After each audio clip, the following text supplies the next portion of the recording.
Plusieurs personnalités du droit se sont réunies hier pour débattre des opportunités qu'offre l'OHADA aux hommes d'affaires.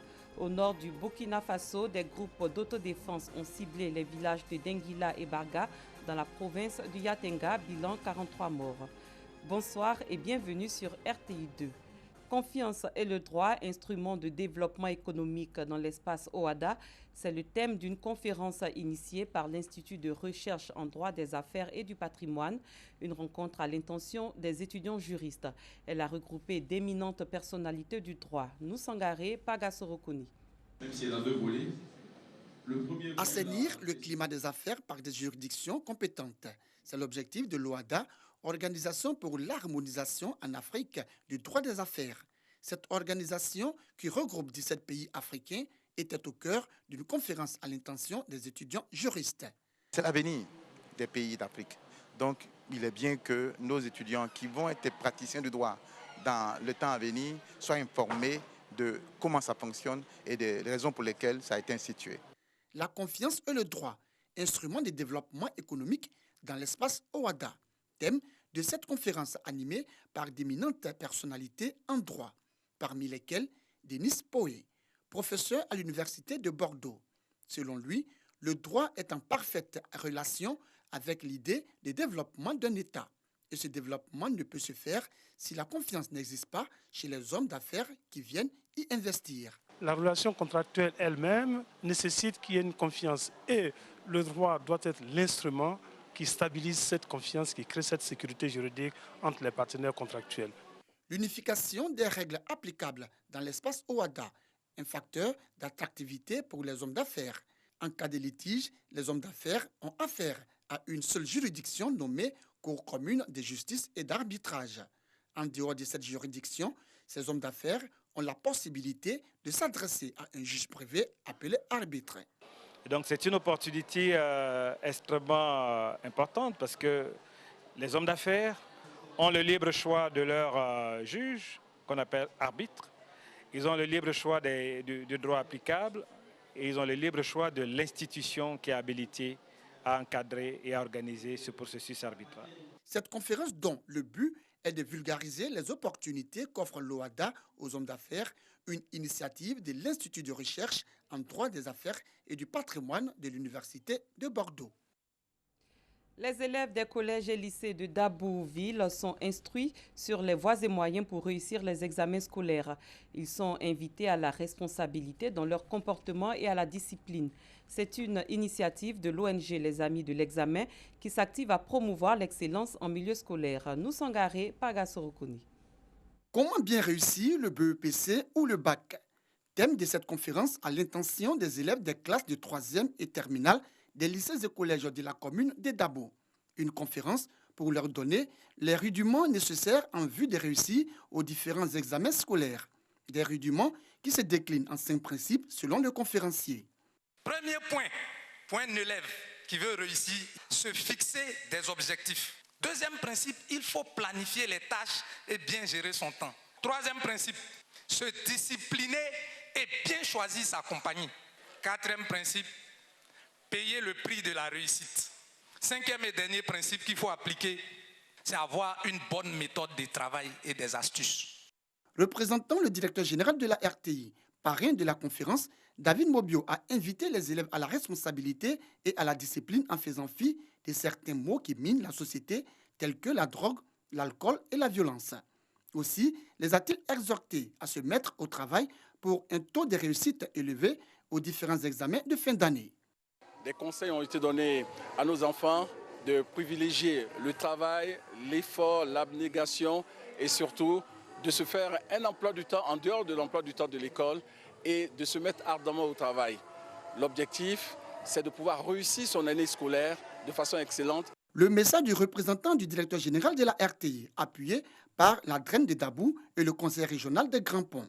Cette conférence, qui a vu la participation de plus de 500 élèves, a été initiée par l'ONG Les Amis de l'Excellence, une organisation qui s'est donnée pour mission de faire la promotion de l'excellence en milieu scolaire. Le livre « 5 principes pour bien réussir son année scolaire » de l'écrivain Lucien Soya a été offert à tous les participants par le directeur général de la RTI. Nous restons dans le domaine de l'éducation. Le lycée Sainte-Marie à Cocody vient de recevoir des tableaux numériques. C'est un don de la Fondation Sainte-Marie pour l'éducation en partenariat avec l'entreprise Bridge Bank Group. Avec cet outil pédagogique, les élèves pourront tirer profit des avantages liés à l'usage des TIC. La remise officielle s'est faite récemment. Colette Ilboudo, Dangui Dangui. Le lycée Sainte-Marie fait désormais partie des établissements digitalisés. La Fondation Sainte-Marie pour l'éducation, en collaboration avec l'entreprise Bridge, ont offert des tableaux numériques à l'établissement. Objectif, permettre aux élèves du second cycle de cet établissement scolaire de tirer profit des avantages liés à l'usage des TIC, techniques d'information et de communication, mais aussi préparer les apprenants et le personnel à vivre dans un monde qui dépend de plus en plus des nouvelles technologies. Le tableau numérique est un outil pédagogique, une aide qui suscite l'attention et la curiosité des élèves, tout en leur donnant la possibilité d'apprendre en s'amusant. Ce nouvel outil pédagogique donnera aux enseignants la possibilité de diffuser directement le contenu de leurs cours à l'ensemble de la classe. Les élèves voudront, par ces dons, tirer profit de la visualisation des concepts, des théories.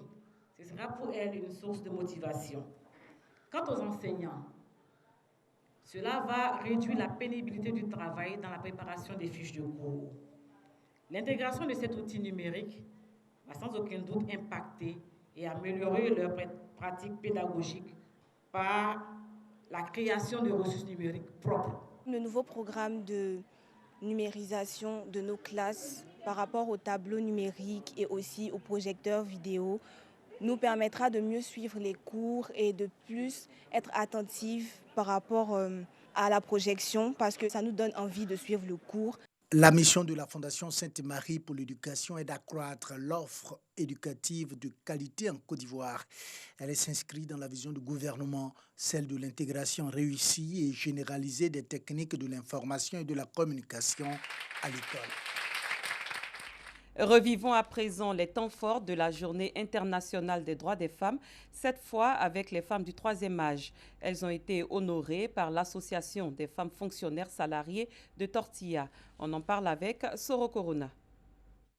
Esplanade du centre culturel municipal de Tortilla. 50 femmes âgées de 60 à 85 ans reçoivent des présents pour leur rôle dans le maintien de l'équilibre familial, le renforcement de la cohésion sociale et le développement des Tortillas.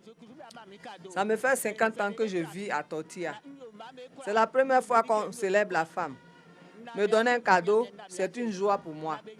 Je peux maintenant mourir en paix avec ce geste de mes filles et de mes petites filles. C'est la première fois que la Journée internationale des droits de la femme est célébrée à Tortilla, dans le département de Niakara. L'initiative est de l'Association des femmes des fonctionnaires salariés de Tortilla.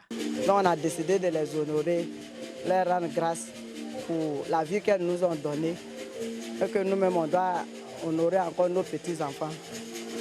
Donc on leur dit merci. Les marraines de cette journée internationale des droits de la femme ont encouragé l'organisation des femmes de Tortilla.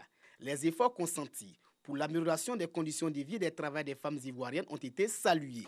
Aujourd'hui, nous, femmes de Côte d'Ivoire, devons féliciter le président Alassane Ouattara, la meilleure première dame, Maman Dominique Ouattara, pour leurs engagements sans faille dans la politique de scolarisation de la jeune fille, d'autonomisation de la femme. Cette première édition de la célébration de la Journée internationale des droits de la femme a été l'occasion de faire le point des droits des femmes à Tortilla. Dans cette localité, les mariages forcés et précoces, l'excision, la non-scolarisation de la petite fille sont toujours légion. Des femmes mènent des activités génératrices de revenus pour faire reculer les limites de la misère. À Boaké, une vendeuse d'atiéké et un agent de sécurité se battent au quotidien pour assurer leur autonomisation financière et le bien-être de leur famille. Le reportage de Djeneba Ouattara. Boaké quartier commerce. Dame Béatrice vend de l'atiéké accompagnée de poissons fumés appelés communément APF. Un commerce qu'elle exerce depuis 11 ans. L'APF, c'est la nuit. Et j'ai préféré essayer la journée pour voir si ça peut marcher. bon, Dieu merci, ça marche. Cette mère de 5 enfants emploie 2 jeunes filles qui l'aident au quotidien dans son activité. Parallèlement à la vente d'APF, Béatrice possède également un débit de boissons. Mais est-ce que le métier nourrit son homme? La vente de l'APF nourrit son homme. Et c'est dans ça que je fais tout. Les enfants vont à l'école, j'arrive à payer ma maison, mon courant, mon eau. Après l'APF, je vends la boisson. Contrairement à Béatrice, Dame Emma, la cinquantaine révolue et mère de 5 enfants également, travaille comme vigile depuis 5 ans. Bon, mon mari, c'est un particulier. Il fait ses propres affaires. Et ses affaires, vraiment, ça ne tourne pas bien. C'est pourquoi j'ai préféré faire le travail de vigile pour pouvoir prendre en charge moi-même et la charge aussi de mes enfants. Malgré le regard de la société, Emma pratique son métier avec fierté, dévouement et passion, car selon elle, il n'y a pas de sot métier. Sur son lieu de travail, de l'accueil des visiteurs jusqu'à l'enregistrement, cet agent de sécurité est toujours disposé à collaborer avec les autres collègues. La collaboration avec les hommes, en tout cas, ça va. Ils me prennent comme leur maman. Elle ne trie pas les travaux. Tantôt, elle est à la porte, elle pousse. Des fois, elle est à l'enregistrement. Des fois, elle est à la réception. Donc, vraiment, elle fait du bon boulot. Béatrice et Emma, ces 2 femmes battantes parmi tant d'autres luttent chaque jour contre la pauvreté en vue de leur bien-être social et économique. Elles invitent donc la jeune féminine à leur emboîter le pas afin de prendre une part active dans le développement du pays. J'encourage mes soeurs de ne pas rester à la maison, de s'entêter, faire quelque chose. J'encourage aux autres femmes de venir. Elles vont travailler. Ce n'est pas seulement le travail des vigiles. Elles peuvent entreprendre d'autres choses, mais qui peuvent leur permettre de vivre sans l'aide des hommes. Ne dit-on pas que la femme est le moteur du développement durable? Une place de choix est désormais accordée à la médecine traditionnelle ou alternative. Le Centre de naturothérapeute spécialité sinusite, en abrégé CNS sinusite, est revenu sur le 3e prix qu'il a obtenu lors de la 7e édition du prix national d'excellence.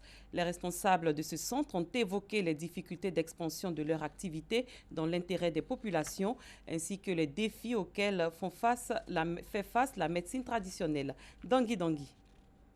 Le Centre de naturothérapeute spécialité sinusite, CNS sinusite, a raflé, on se souvient, le 3e prix lors de la 7e édition du prix national d'excellence initié par le gouvernement. C'est ce symbole de la reconnaissance des autorités pour la contribution de la médecine alternative ou traditionnelle dans la prise en charge des malades en Côte d'Ivoire que les acteurs de la filière ont mis en relief lors d'une conférence de presse. Problème, l'assainissement de la filière des tradipraticiens reste un défi. Il y a d'autres qui sont en prison pour des questions d'escroquerie, des questions d'illusion de vouloir traiter, des potions magiques aux 1000 vertus, ce qui ne peut pas être toléré. Pour pouvoir confirmer l'efficacité, il faut qu'on rejoigne la démarche scientifique. Donc arriver aussi à l'assainissement, il faut qu'on rejoigne la méthode statistique pour faire sortir des chiffres exacts.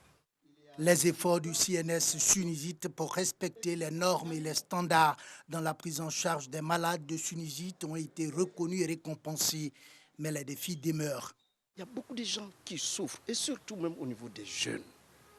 Notre souhait aujourd'hui, c'est vraiment de pouvoir nous établir dans un premier temps dans les grandes régions. Les 31 régions. C'est ça qui est notre préoccupation. Que ce soit au niveau du produit, que ce soit au niveau du personnel, nous avons le personnel, nous avons le produit, mais c'est surtout cette capacité de pouvoir, avec les moyens, de pouvoir nous installer.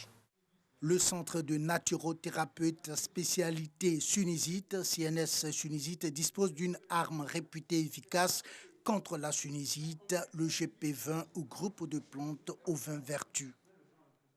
Ailleurs, au moins 43 personnes ont été tuées dimanche dans l'attaque de 2 villages du nord du Burkina Faso. Il s'agit d'attaques de groupes d'autodéfense en représailles aux actions terroristes. Pagaso Rokoni.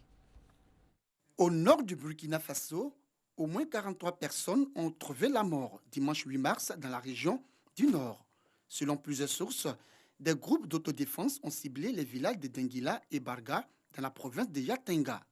Ils ont effectué une descente dans ces villages en représailles contre des individus présentés comme des terroristes. Se référant aux assaillants, les autorités parlent, elles, d'hommes armés non identifiés. Des individus présentés comme des terroristes et chassés à la frontière malienne se seraient réfugiés auprès des habitants de Denguila et Barga. Cette attaque a fait 43 victimes selon le bilan provisoire. Les blessés, au nombre de 6, ont été évacués dans un centre hospitalier pour une prise en charge. Les habitations ont été saccagées et incendiées. Les forces de défense et de sécurité ont été déployées sur les lieux pour ramener le calme. Les victimes ont été inhumées en présence des ministres de la Défense et de l'administration territoriale qui se sont déplacés sur place et un deuil national de 48 heures a été décrété sur l'ensemble du territoire. Nous restons au Burkina Faso qui a enregistré hier 2 premiers cas de coronavirus. Les 2 personnes infectées sont de nationalité burkinabé. Il s'agit d'un homme de 73 ans et de sa femme de 57 ans rentrée d'un séjour en France depuis le 24 février dernier. Un 3e passager du même vol et des proches du couple contaminé ont été mis en observation.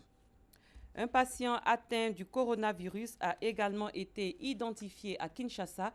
Il s'agit d'un Congolais de 52 ans qui revenait de France.